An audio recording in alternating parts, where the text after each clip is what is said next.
Canudos was destroyed, but the story didn't end there. Today we're going to delve deeper into this incredible story. My name is Richard D'Souza, and we'll be exploring part 3 of the forgotten history of the War of Canudos. What remained after the war was not just a field of ruins in the backlands of Bahia, but a profound trail of questions, conflicting interpretations, and marks that would transcend generations. The end of the settlement did not mean the end of the impact of that episode.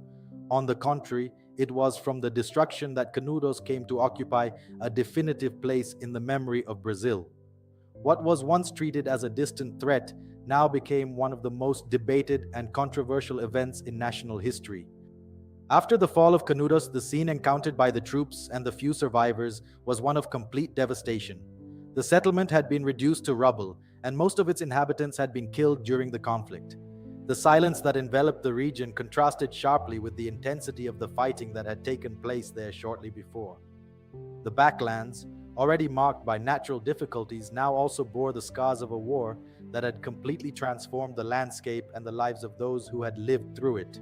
Initially, the official narrative treated the destruction of Canudos as a necessary victory for the Republic, reinforcing the idea that the movement represented a threat to national order. However, this version was not unanimous, and over time, other interpretations began to emerge.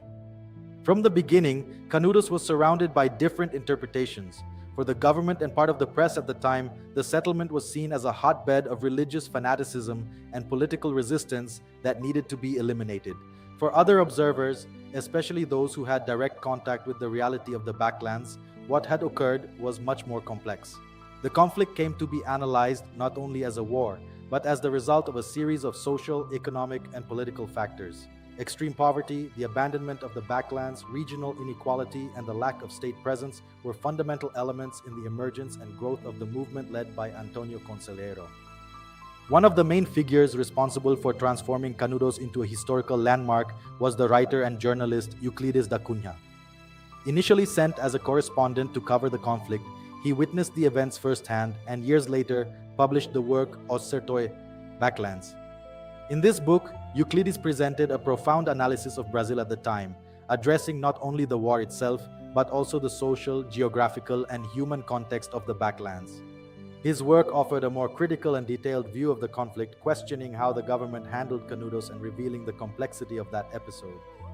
Over time, it became increasingly evident that Canudos could not be understood solely as a military confrontation. The backlands, with their unique characteristics, played a central role in the entire story. Drought, isolation, difficulty of access, and extreme living conditions shaped not only the environment but also the people who lived there. The backlanders who participated in the movement were not just combatants, but individuals embedded in a reality marked by deprivation, resistance, and constant adaptation. Ignoring this context was one of the main mistakes of the authorities of the time, who underestimated both the territory and the resilience of its population. Over the years, Canudos ceased to be seen merely as a rebellion and came to be interpreted as a symbol of a deep Brazil, often ignored by the power structures.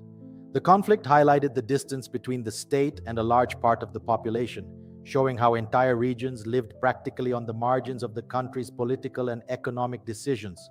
The war also exposed weaknesses in the republic itself, which, still in formation, faced difficulties in dealing with a situation that demanded more social understanding than a military response.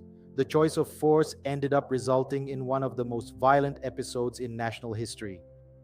Canudos has remained alive in Brazil's collective memory, constantly revisited by historians, writers, and scholars.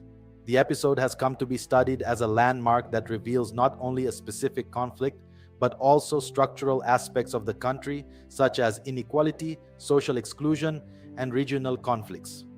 The history of Canudos has also contributed to a broader reflection on the role of the state, the limits of the use of force, and the importance of understanding local realities before acting.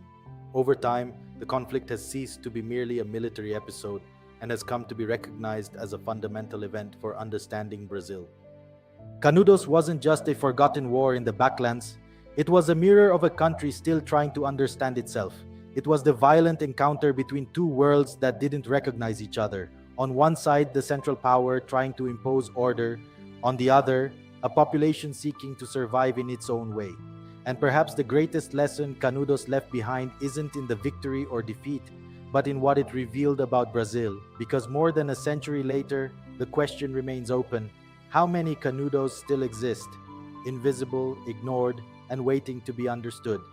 If you want to discover the most incredible, forgotten, and surprising stories of Brazil, subscribe to the channel now. Leave a like to support the content and not miss the next videos, because there are many stories you don't yet know.